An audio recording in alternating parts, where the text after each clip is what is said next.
एक संत थे वृंदावन के, वो अपने ठाकुर जी को छोड़ के कहीं नहीं जाते थे। पर एक बार एक भक्त ने बहुत प्रार्थना की, संत के भी मन में ऐसी भावना आ गई कि अब ये मेरे साथ जो सेवक रहता है ये भी सेवा सीख गया है, तो अपने ठाकुर जी की सेवा 2 दिन के लिए इसको दे जाता हूं, मैं हो आता हूं कहीं।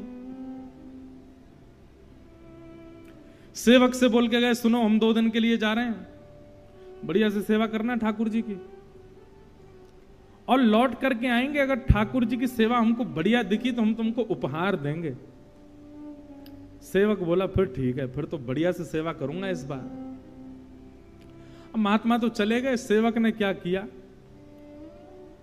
अब उसके हो गए ठाकुर जी।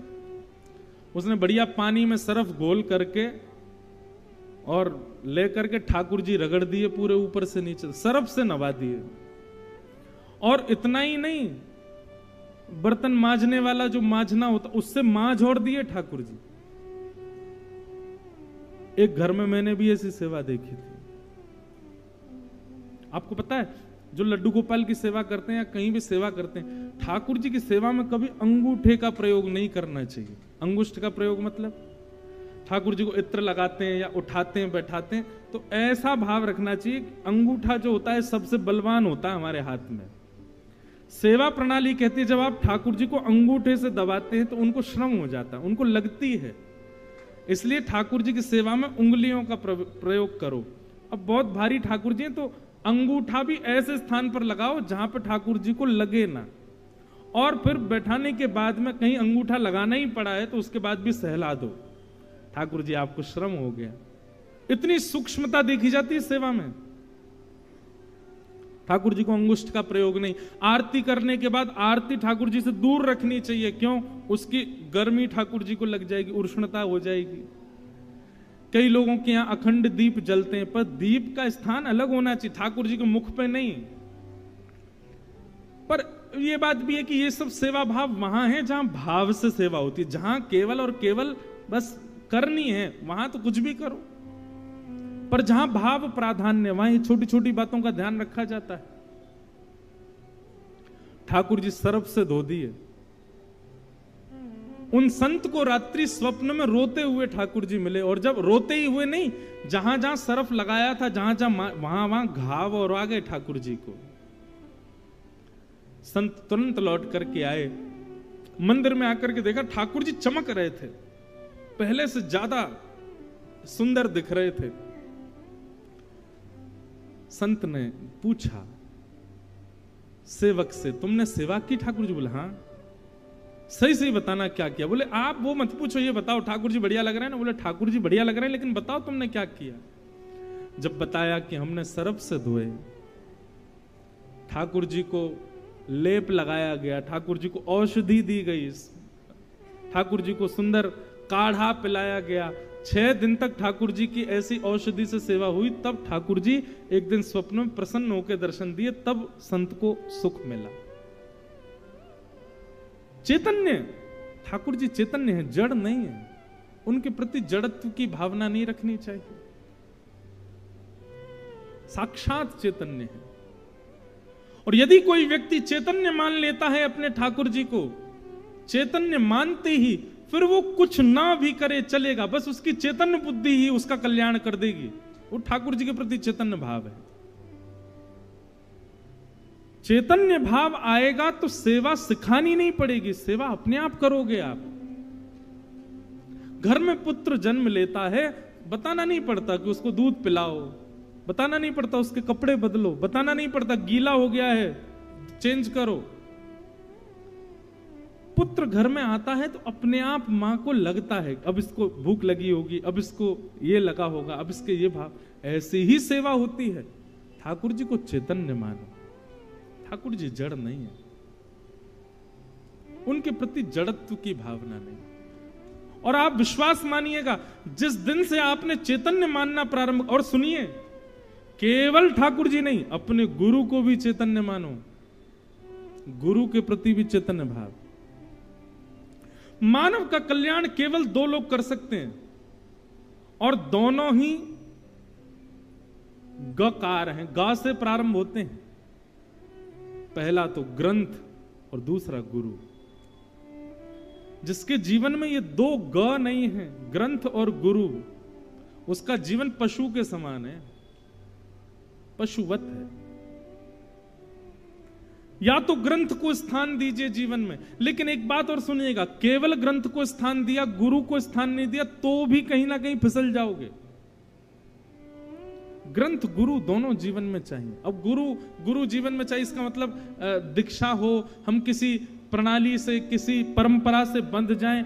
अगर आपका विश्वास अटूट है तो बंद हो, लेकिन सबसे पहले दिशा ग्रहण करो, सबसे पहले विश्वास अटूट करो उस स्थान पर, उस गुरु पर।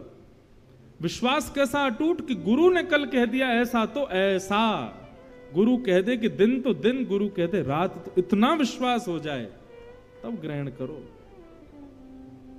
कबीरदास जी के प्रसंग में ऐसा आता है, कबीरदास जी की पत्नी इतनी अनुकूल थी उनके, दोपहर का समय 12 बज रहे होंगे, उस ऊपर आकाश में सूर्य टिमटिमा रहा है और श्री कबीरदास जी सुई में धागा पिरो रहे थे, और धागा पिरोते पिरोते अपनी पत्नी से कहते हैं, अरे सुनो, दीपक लेके आना जरा, बाहर बैठे हैं प्रकाश में, दीपक लेके आना, मुझको धागा डालना है सुई के अंदर। पत्नी इतनी अनुकूल थी कबीरदास जी की, वो ये नहीं पूछती थी कि सूर्य निकला हुआ है, इतना प्रकाश हो रहा है, तुम अब दीपक जला के क्या करोगे, वो दीपक लेके आई रखी। ऐसा मृत्यु से परिचय कराती है भागवत की कथा। मैं कथाओं में एक बात कहा करता हूं, बहुत ध्यान से सुनिएगा।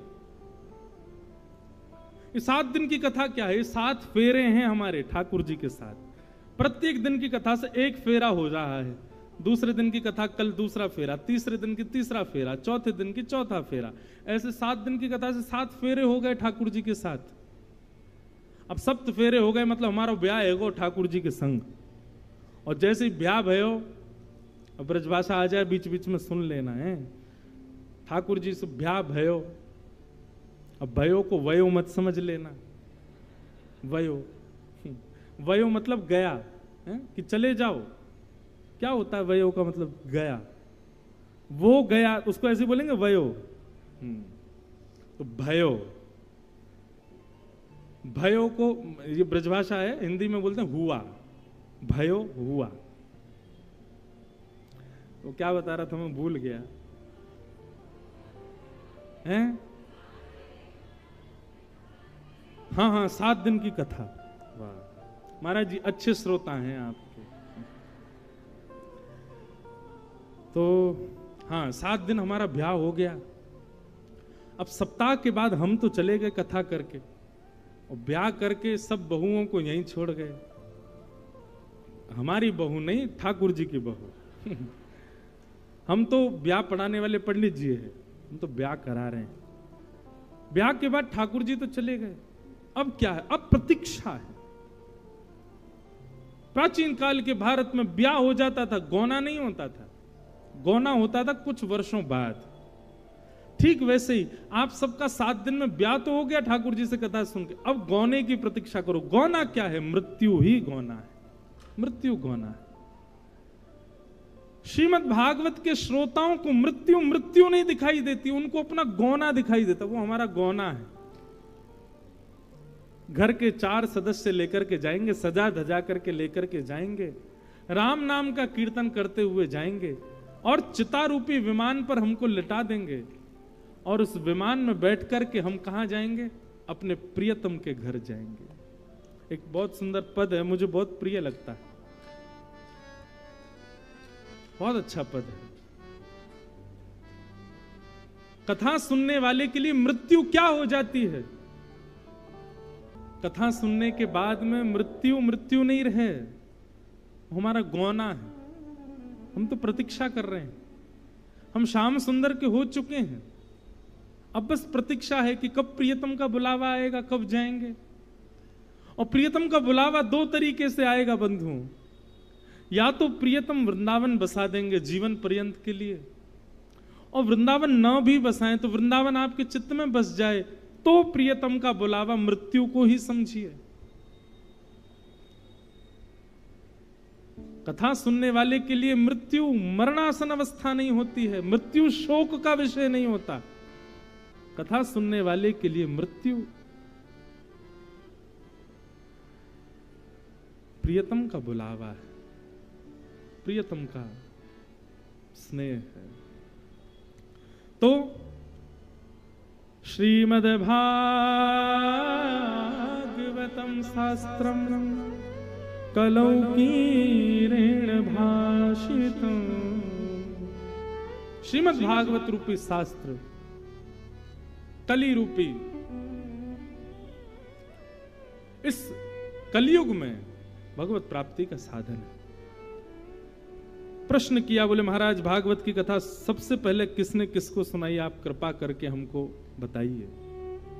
तब बताया गया सबसे पहले भागवत की कथा सनत सनंदन सनातन सनत कुमारों ने नारद जी को सुनाई। क्यों सुनाई नारद जी को? तब वर्णन किया, नारद जी एक बार भ्रमण करते हुए पृथ्वी पर वृंदावन पहुंचे। वृंदावन में उन्होंने भक्ति महारानी को देखा।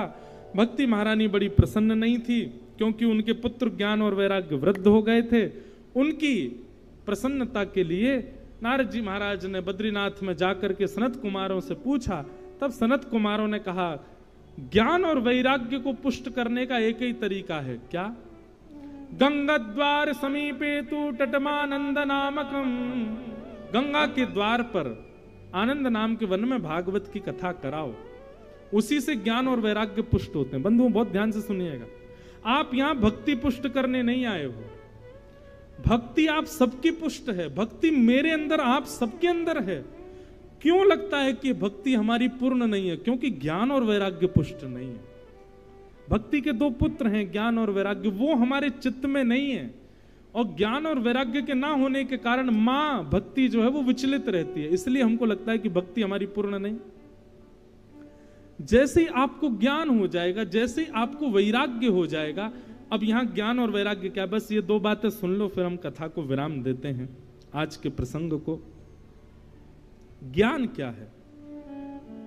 विवेक को ज्ञान कहते हैं। सही और गलत की पहचान हो जाना, इसको ज्ञान कहते हैं। ज्ञान का मतलब बहुत नॉलेज होना नहीं होता, ज्ञान का मतलब विवेकी होना होता है। नॉलेजेबल व्यक्ति को प्रधानमंत्री नहीं बनाया जाता, विवेकी व्यक्ति को बनाया जाता है। हमारे घर में दोनों होते हैं, एक बहुत पढ़ा लिखा होता है और एक वो होता है जो पढ़ा लिखा नहीं है पर निर्णय सही बताता है। दो लोग होते हैं ना।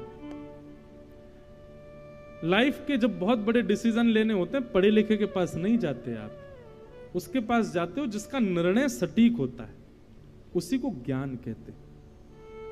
और ये ज्ञान बंधुओं कहां से आता है? ये सत्संग में ही आता है। गोस्वामी जी कहते हैं, बिन सत्संग विवेक न होई। और ये विवेक भी राम कृपा बिन सुलभ न सोई।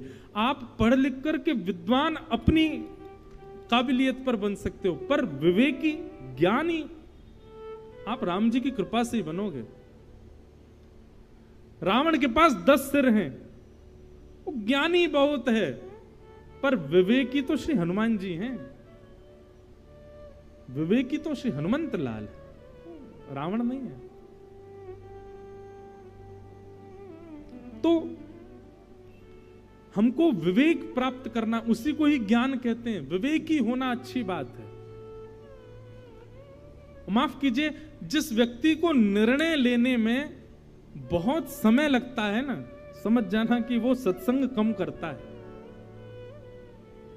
और जो व्यक्ति अपने जीवन में आई घटना हो, दुर्घटना हो, उस पर चंद विचार करके और निर्णय लेता है, और जो निर्णय लेता है वो सबके लिए उचित होता है, समझना ये सत्संगी व्यक्ति है। सत्संगी व्यक्ति की पहचान है। एक और बात इसमें भी चूक है कि कई लोग हैं वो बिना सोचे समझे निर्णय लेते हैं, वो भी गलत है, वो भी सत्संगी व्यक्ति नहीं है। तो पता कैसे चले निर्णय ठीक है? निर्णय में सबके सुख का विचार हो, सबके हित का विचार हो, और निर्णय लेने में ज्यादा समय भी ना लिया गया हो, तो समझ जाना सत्संगी व्यक्ति है, सत्संग करता है। ये ज्ञान का स्वरूप है।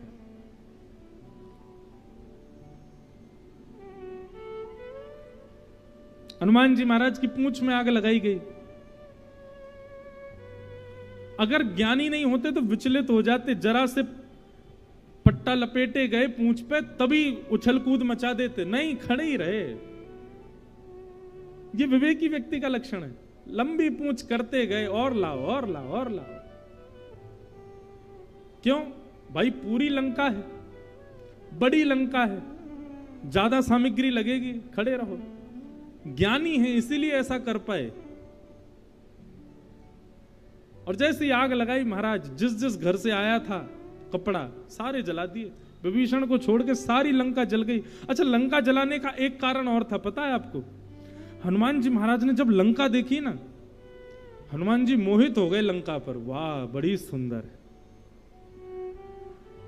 हनुमान जी महाराज ने जब लंका को देखा तो बोले कितनी सुंदर लंका है, लेकिन तुरंत मन में विचार किया, इतनी सुंदर लंका है पर श्री राम जी से युक्त नहीं है, और राम जी से युक्त नहीं है और मुझे भा रही है, तो ऐसी लंका को तो आग लगा दूंगा मैं, जिसमें राम जी नहीं है, जो राम जी की नहीं है। मुझे कैसे भा सकती है, मुझे कैसे प्रिय लग सकती है? और मुझे यदि प्रिय लग गई है और राम जी से विहीन है, ऐसी लंका को मैं देख नहीं सकता दोबारा। उसको ऐसा बना दिया कि दोबारा आऊं तो मेरा मन ना लगे इसको देखने में। लंका ऐसी बना करके गए कि जब राम जी की पूरी सेना लेकर के हनुमान जी आए ना, तो दूर से ही देखते ही हनुमान जी का अब मन ही नहीं कर रहा लंका को देखने का। बोला हाँ अब ठीक है, अब मेरे नेत्रों को भा नहीं रही, अब बढ़िया है। राम जी से युक्त होती तो देखता इसको। बहुत सुंदर है राम कथा भी, अद्भुत है। तो हनुमान जी विवेकी हैं, रावण ज्ञानी है। हमको विवेकी बनना है, कब कहां कैसे क्या निर्णय लेना है, और वो निर्णय सबके हित का है कि नहीं, उस निर्णय में कहीं मेरा पक्षपात तो नहीं हो रहा है, ये विचार करके निर्णय लेना, ये सत्संगी व्यक्ति का लक्षण है। ये ज्ञान कहलाता है, सही गलत की पहचान। भक्ति के प्रथम पुत्र ज्ञान, और भक्ति के दूसरे पुत्र का नाम है वैराग्य।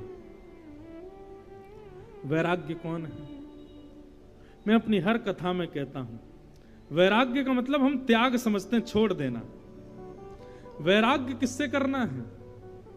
तजोरे मन हरि विमुखन को संग। उल्लासनगर के अपने उन सब मित्रों पर ध्यान रखना जो 7 दिन में कथा में नहीं आ रहे हैं।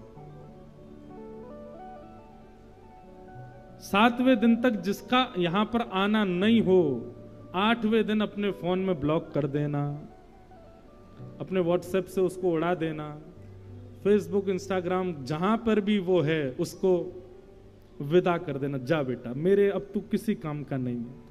क्यों? ठाकुर जी से तेरा कोई संबंध नहीं तो मेरा तुझसे कोई संबंध नहीं। भाई आजकल लोग कहते हैं अपनी चीजों के लिए स्टैंड लो, अपनी चीजों के लिए स्टैंड लो, अपनी चीजों के लिए लड़ो। अरे हम वैष्णव हैं, हम ठाकुर जी के लिए इतना नहीं कर सकते? जो ठाकुर जी का नहीं वो हमारा नहीं है। इतना स्टैंड तो ले ही सकते हैं। आप कहोगे महाराज जी वो घर का ही व्यक्ति हो तो? अब घर में तो संगी रह रहे हो, फोन पे ब्लॉक कर दो उसको। कहीं से तो ब्लॉक करो, कहीं से तो संबंध तोड़ो। और आजकल महाराज जी ऐसा हो गया है, प्रत्यक्ष किसी को कह दो कि मैंने तुझे छोड़ दिया, वो नहीं माना जाता। इंस्टाग्राम पे ब्लॉक कर दिया उसने। ओहो, मुझे तो ऐसा लगता है आने वाले समय में जैसे महाराज जी डाइवोर्स के केस होते हैं ना, ब्लॉक के भी केस चलेंगे। वकील किया है, क्यों? ये ब्लॉक करना चाह रहा है मुझे। भाई इतना सोशल हो गए लोग, इतने सोशल मीडिया के अधीन हो गए हैं। हर युग में 2 राक्षस, हिरण्यकश्यप हिरण्याक्ष, शिशुपाल दंतवक्र, रावण कुंभकर्ण। कलयुग में इंटरनेट नहीं, मोबाइल फोन और सोशल मीडिया, ये 2 राक्षस हैं कलयुग के। कल की भगवान आकर के कल की का ही थोड़ा अपभ्रंश कर दो, क्लिक हो जाएगा, क्लिक। बस आकर के ऑफ क्लिक करेंगे वो, इन दोनों को ही बंद करेंगे, सोई सतयुग प्रारंभ हो जाएगा। जिस दिन इंटरनेट और फोन बंद हो गए उसी दिन से सतयुग शुरू। महाराज जी अभी अगर ऐसा हो, इसी समय इसी वक्त पूरे वर्ल्ड का इंटरनेट बंद हो जाए, कितनी 5 मिनट के लिए बंद हो जाए, कम से कम नहीं तो 5000 मृत्यु तो हो जाएंगी 5 मिनट में। लोग सच, आप सही में हंस रहे हैं, लेकिन ये रिसर्च की बात है। अगर 5 मिनट के लिए पूरे एक पूरा का पूरा देश खत्म हो सकता है, और एक नहीं अनेक देश खत्म हो जाएंगे 5 मिनट में। यही तो राक्षस करते हैं, वो सबको अपने अधीन करते हैं। तुम मेरे बिना रह नहीं सकते, यही तो राक्षसों ने किया हमेशा, और यही आजकल हो गया। और ये मैं आपको क्या कह रहा हूं, मैं खुद भी उसके अधीन हूं, लेकिन हैं तो हैं। तो भैया जो ठाकुर जी का नहीं उससे हमारा कोई संबंध नहीं। तजोरे मन हरि विमुखन को संग, ये ज्ञान और वैराग्य हैं, इन दो को कम से कम इतनी मात्रा में तो जीवन में लाओ। ज्ञान और वैराग्य की पुष्टि के लिए भागवत की कथा हुई, और भागवत कथा होते ही महाराज जैसे ही भक्ति महारानी अपने पुत्रों को लेकर के आई, कथा में आते ही ज्ञान और वैराग्य युवान हो गए, नृत्य करने लगे।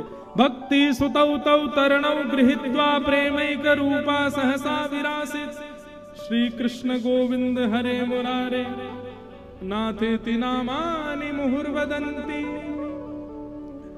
भक्ति महारानी ज्ञान वैराग्य के साथ आई, और कथा में आते ही ज्ञान वैराग्य दोनों युवा हो गए। और जैसे ही युवा हुए, युवा होते ही भक्ति महारानी नृत्य करने लगी। भक्ति को देख के ज्ञान वैराग्य नृत्य करने लगे, और इन तीनों को देख करके जितने श्रोता थे सब नृत्य करने लगे, आनंद करने लगे। बोलो भागवत महापुराण की। तो श्रीमद् भागवत के महात्म का प्रथम सर्ग कहता है ज्ञान और वैराग्य को पुष्ट करने के लिए भागवत की कथा है, ताकि हमारा ज्ञान पुष्ट हो और वैराग्य पुष्ट हो। ये दोनों पुष्ट होंगे तो भक्ति स्थिर होगी, नहीं तो भक्ति विचलित रहेगी। जब तक नहीं हो तब तक मैं आपसे हाथ जोड़ूं, कहीं दीक्षा मत लो। दीक्षा तभी लेनी चाहिए जब इतना विश्वास आपका गुरु के प्रति हो। इसीलिए मैं दीक्षा नहीं देता, अभी मैं शिष्य परंपरा अभी प्रारंभ ही नहीं की है। पहले दिशाएं ले लो, पहले खूब कथाएं सुन लो, कथाएं सुनकर के दिशाएं लेकर के जब आपको लगे कि हां अब जो कह देंगे सो हमारे लिए अध्यादेश, और मुझे भी लगेगा कि हाँ अब मैं इस योग्य हो गया हूं, तब दीक्षा देंगे। तब तक केवल दिशा ग्रहण करो, तब तक पहचानो, जानो। तो गुरु के प्रति और ठाकुर जी के प्रति, दोनों के प्रति चैतन्य भाव रखो। जब तक चैतन्य भाव नहीं रखोगे, अब चैतन्य भाव है तभी दरबार में वसंत शाह, पारू शाह जी वर्षों पहले हुए, ऐसा नहीं, आज भी हैं। अब मुझसे एक बार किसी ने पूछा आपके वृंदावन में निधिवन में ठाकुर जी रास करते थे? मैंने थे नहीं, हैं। वृंदावन में ठाकुर जी ने ये लीला की थी नहीं, अब भी करते हैं। ये था, ये थे, हैं में बदल जाए, इसी को कहते हैं चैतन्य। आप जड़ भाव मत रखो ठाकुर जी के प्रति, चैतन्य भाव ले आओ। परम चैतन्य है वो, ऐसी भावना रखो। ये दूसरा रूप है ठाकुर जी का, सत्य, चित्त, और तीसरा आनंद। आनंद ठाकुर जी का स्वरूप है। बंधुओं, अभी आप कथा में बैठे हो, कथा में नीचे फर्श पर बैठे हो, कूलर भी लगे, दूर दूर लगे, फिर भी चेहरे पर थोड़ा थोड़ा पसीना आ रहा है, ह्यूमिड की वजह से थोड़ी चिकनाहट सी, चिपचिपाहट सी हो रही है। ऐसी सेम सिचुएशन आपके लिए अगर मूवी थिएटर में कर दी जाए, आप मूवी देख पाओगे? नहीं देख पाओगे। आपकी सेम ऐसी सिचुएशन किसी बड़े पैमाने पर हो रहे किसी कार्यक्रम में, जहां पर बहुत कुछ है, वहां कर दी जाए, सुन पाओगे, रह पाओगे? नहीं रह पाओगे, आप तुरंत भागोगे वहां से। क्यों? क्योंकि वो सुख प्रदान करने वाला स्थान है। यहां आप डट करके क्यों बैठे हो? इतनी सारी भीड़ में भी एक दूसरे से कमर लगाए, हिलडुल भी नहीं पा रहे, फिर भी क्यों बैठे हो? उसमें भी प्रसन्न मुद्रा में बैठे हो, क्यों बैठे हो? क्योंकि यहां सुख नहीं है, आनंद की प्राप्ति, और यही आनंद श्री कृष्ण है। यही आनंद है श्री कृष्ण, यही श्री कृष्ण है जो आप सबके मुख पर प्रसन्नता के रूप में दिख रहे हैं। आप यहां पर गिन नहीं रहे, मैं भी तो नहीं गिन रहा, मुझे भी थोड़ी बहुत दिक्कत तो हो रही, मुझे मेरी आवाज ही थोड़ी कम आ रही, गूंज आ रही, कुछ हो रहा है, लेकिन एक प्रसन्नता है ना। मेरे मन में कई सारे भाव आ रहे हैं, ये गा दूं, ये गा दूं, ये गा दूं, डर के मारे गा नहीं रहा, कहीं गाना प्रारंभ किया तेज आवाज हो गई तो कैसे गाऊंगा, पर फिर भी ये प्रसन्नता चित्त पर जो है, प्रसन्नता मुख पर जो है, यही श्री कृष्ण है। ये प्रसन्नता कुछ और नहीं, यही आनंद है, और यही आनंद श्री कृष्ण है।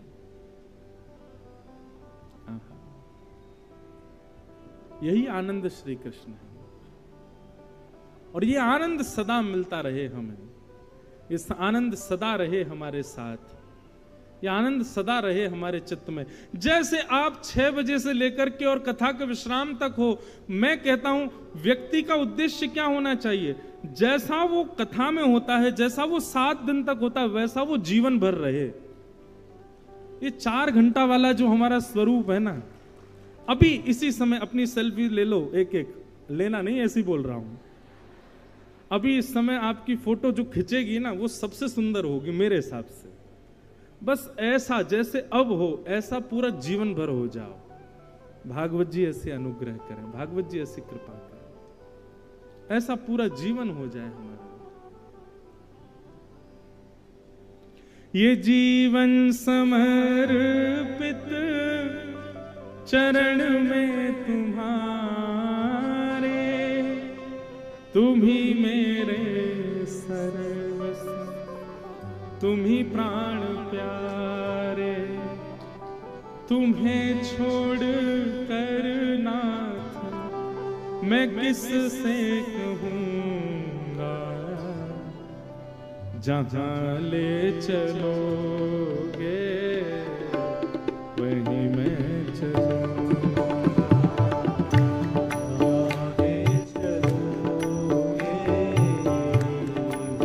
ये एक सूत्र है, ये एक सूत्र है। जब तक ऐसी भावना ठाकुर जी के प्रति नहीं लाओगे, तब तक आपके जीवन में आनंद आ ही नहीं सकता।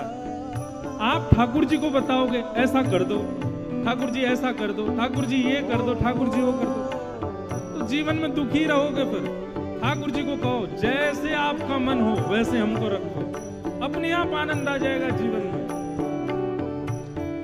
जहां ले चलो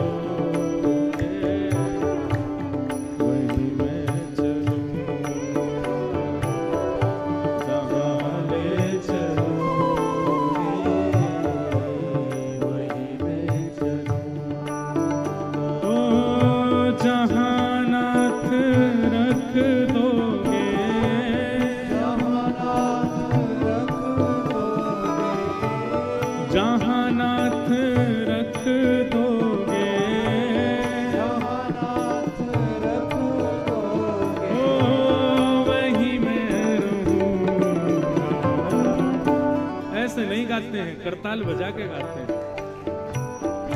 जहां ले